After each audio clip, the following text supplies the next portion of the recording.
Bismillahirrahmanirrahim. Assalamualaikum warahmatullahi wabarakatuh. Perkenalkan, kami dari kelompok 10 ingin menyampaikan materi presentasi kami yang berjudul Penerapan Energi, Sumber Daya Alam dan Lingkungan. Kami yang beranggotakan saya sendiri Muzriko dan rekan saya Nadia.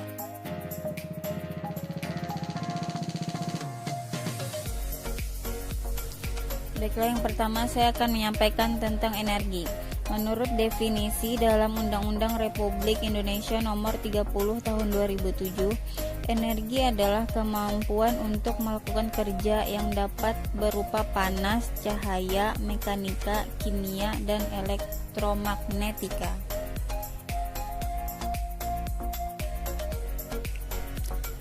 Selanjutnya ada bentuk-bentuk energi.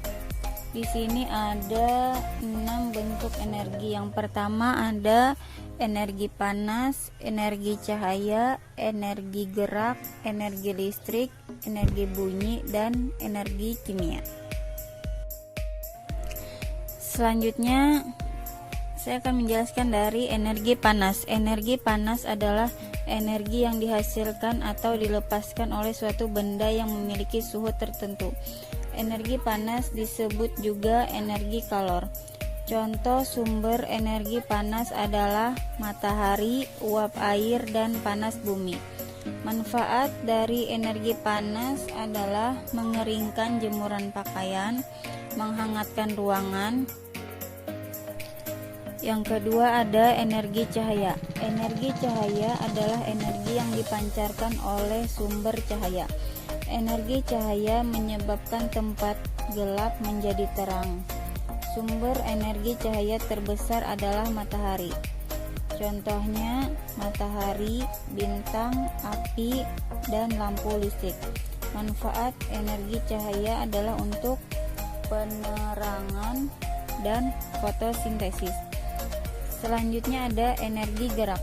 Energi gerak adalah energi yang dimiliki oleh benda yang bergerak.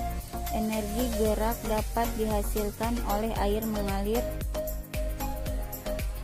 Selanjutnya ada energi listrik. Energi listrik adalah energi yang timbul karena adanya arus listrik yang mengalir melalui penghantar. Yang pertama, energi listrik sangat penting dalam kehidupan sehari-hari. Yang kedua, energi listrik digunakan untuk menyalakan lampu, TV, komputer, radio, kulkas, dan lain-lain. Yang ketiga ada sumber listrik adalah alat yang dapat menghasilkan energi listrik. Contoh sumber listrik adalah listrik, baterai, dan generator. Selanjutnya ada energi bunyi. Energi bunyi adalah energi yang ditimbulkan oleh benda yang menghasilkan bunyi.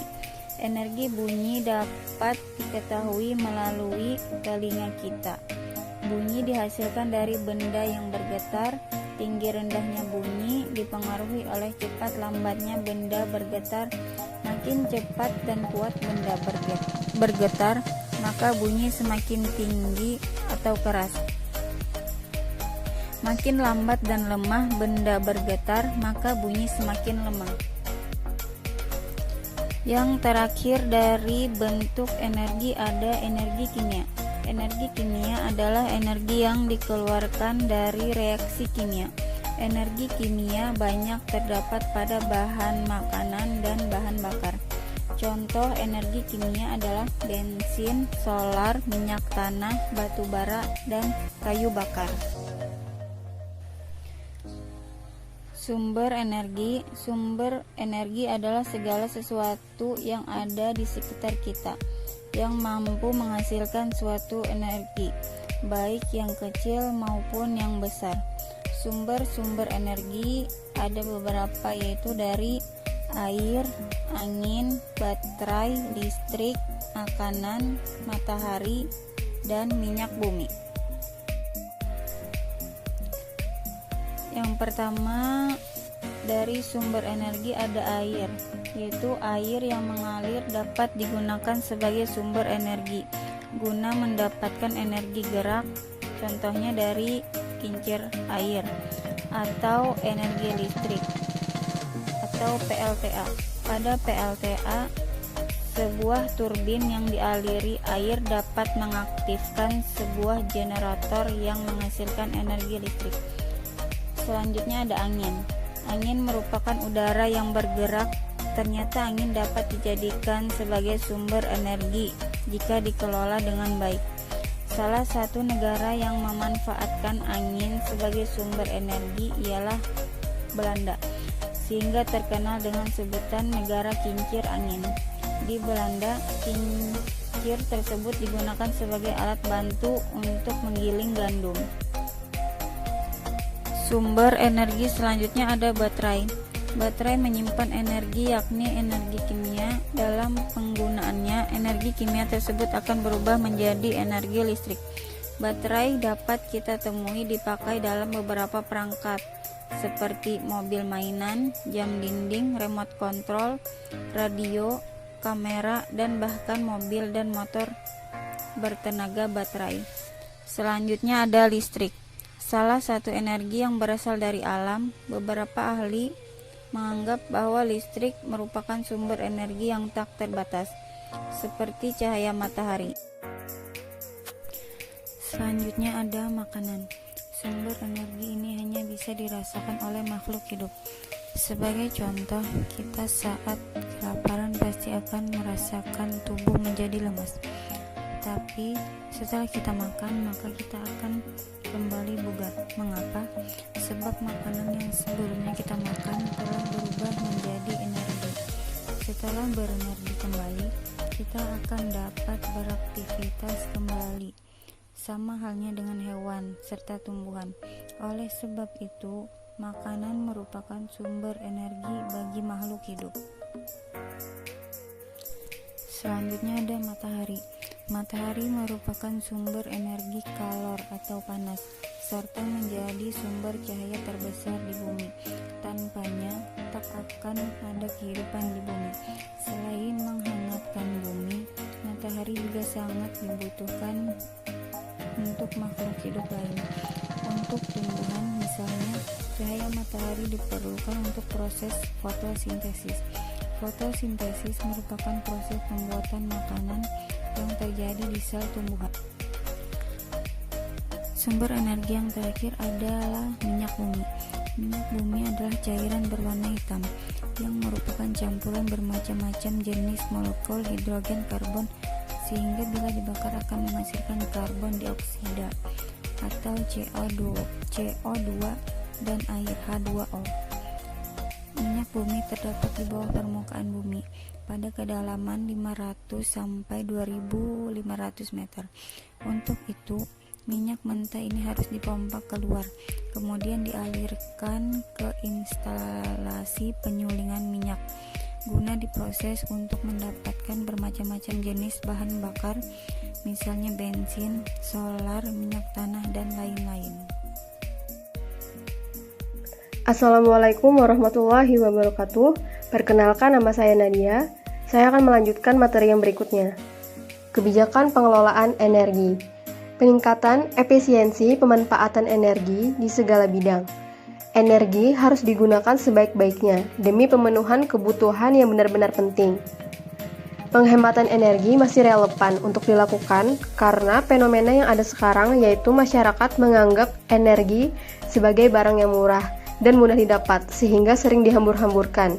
Untuk itu, perlu dilakukan berbagai penerangan dan penyuluhan publik terkait pentingnya menjaga ketersediaan energi dengan cara menghemat pemakaian energi dan peningkatan efisiensi pemanfaatan energi. Pengertian sumber daya alam. Sumber daya alam adalah segala sesuatu yang ada di sekeliling manusia, yang bukan dibuat manusia, dan yang terdapat di permukaan bumi, baik itu berada di dalam tanah, laut, ataupun air dan di udara, yang dapat dimanfaatkan untuk pemenuhan kebutuhan manusia maupun organisme lain secara langsung maupun tidak langsung. Demikian, sumber daya alam ialah semua kekayaan alam, baik berupa benda mati maupun benda hidup yang berada di bumi dan dapat dimanfaatkan untuk memenuhi kebutuhan manusia. Klasifikasi sumber daya alam. Sumber daya alam dapat digolongkan menjadi beberapa macam. Yang pertama, berdasarkan sifat. Menurut sifatnya, sumber daya alam dapat dibagi 3. Yang pertama, sumber daya alam yang diperbaharui atau renewable. Misalnya, hewan, tumbuhan, mikroba, air, dan tanah.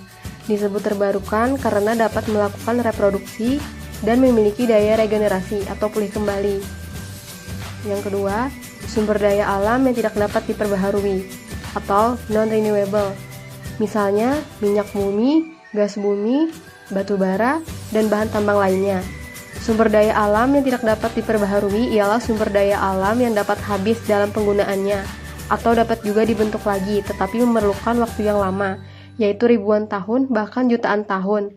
Contohnya semua jenis bahan galian atau tambang. Yang ketiga, sumber daya alam yang tidak habis. Misalnya, udara. 2. Berdasarkan potensi. Menurut potensi penggunaannya, sumber daya alam dibagi beberapa macam, antara lain sebagai berikut. Yang pertama, sumber daya alam materi. Merupakan sumber daya alam yang dimanfaatkan dalam bentuk fisiknya. Misalnya, batu, besi, emas, kayu, dan sebagainya.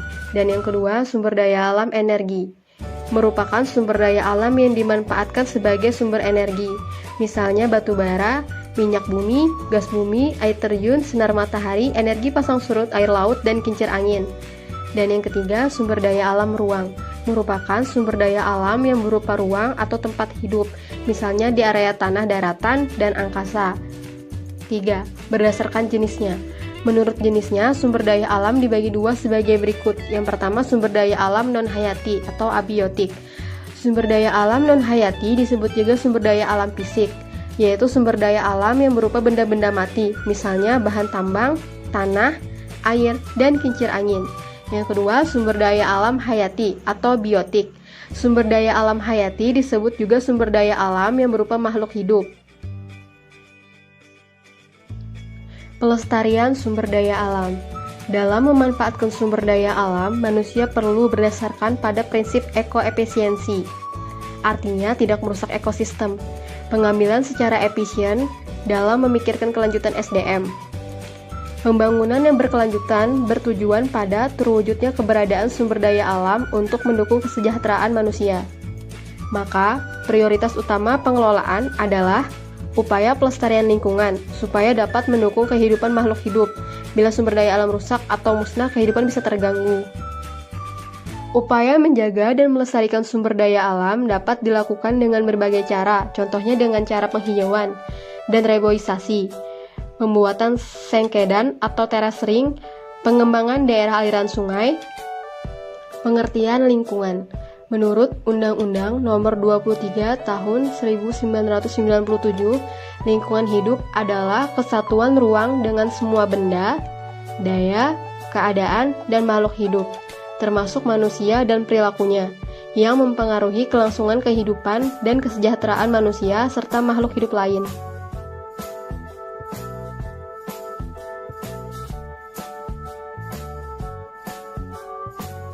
Pencemaran lingkungan. Pencemaran, menurut SK Menteri Kependudukan Lingkungan Hidup Nomor 02 Menteri Kependudukan Lingkungan Hidup _1988 adalah masuk atau dimasukkannya makhluk hidup, zat, energi, dan komponen-komponen lain ke dalam air atau udara, dan berubahnya tatanan atau komposisi air atau udara oleh kegiatan manusia dan proses alam, sehingga kualitas air atau udara menjadi kurang atau tidak dapat berfungsi lagi sesuai dengan peruntukannya. Macam-macam pencemaran lingkungan. Yang pertama, pencemaran air, dan yang kedua pencemaran udara, dan yang ketiga pencemaran tanah. Pencemaran air. Pencemaran air adalah suatu perubahan keadaan di suatu tempat penampungan air seperti danau, sungai, lautan, dan air tanah akibat aktivitas manusia. Pencemaran air dapat disebabkan oleh berbagai hal dan memiliki karakteristik yang berbeda-beda. Pencemaran udara. Pencemaran udara adalah kehadiran satu atau lebih substansi fisik, kimia, atau biologi di atmosfer dalam jumlah yang dapat membahayakan kesehatan manusia, hewan dan tumbuhan. Pencemaran tanah. Pencemaran tanah adalah keadaan di mana bahan kimia buatan manusia masuk dan merubah lingkungan tanah alami. Pencemaran ini biasanya terjadi karena kebocoran limbah, cair, atau bahan kimia industri. Upaya pengelolaan lingkungan hidup. Pertama, membuat AMDAL atau analisis mengenai dampak lingkungan.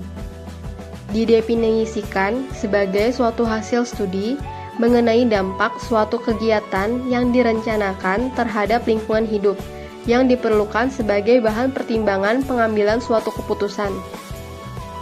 Dengan adanya AMDAL, dampak kegiatan yang dilakukan khususnya yang berkaitan dengan lingkungan dapat diminimalkan karena telah ada perencanaan yang matang sebelum melakukan suatu kegiatan. 2. Melaksanaan pembangunan yang berwawasan lingkungan. Pembangunan yang berwawasan lingkungan merupakan upaya mengurangi kerusakan lingkungan dengan melaksanakan pembangunan yang sesuai dengan pelestarian lingkungan. 3. Menerapkan prinsip pemeliharaan daya dukung lingkungan dalam pengelolaan sumber daya alam. Adapun yang dimaksud prinsip pemeliharaan daya dukung lingkungan adalah yang pertama, prinsip mengurangi atau reduce, yaitu penghematan, pengendalian, efisiensi sumber daya alam, serta mencari sumber alternatif yang bersifat ramah lingkungan dan banyak tersedia di alam. 2. Prinsip pemakai ulang atau reuse, yaitu hasil-hasil produksi primer sumber daya alam yang dapat terpakai tetapi masih memiliki nilai guna untuk kebutuhan lainnya tanpa proses daur ulang. 3. Prinsip daur ulang atau recycle, yaitu pengolahan kembali bahan bekas dalam bentuk sampah yang tidak mempunyai nilai ekonomi menjadi suatu barang yang berharga dan berguna bagi kehidupan manusia. Dan yang keempat, menerapkan pengelolaan limbah secara benar. Pengelolaan limbah secara benar dimaksudkan agar limbah yang dihasilkan oleh suatu kegiatan dapat dikelola secara benar, agar tidak menimbulkan pencemaran terhadap lingkungan. Sekian video pembelajaran dari kelompok 10. Mohon maaf jika ada kekurangan ataupun kesalahan dalam video ini. Semoga di lain kesempatan bisa membuat video lebih baik. Wassalamualaikum warahmatullahi wabarakatuh. Terima kasih.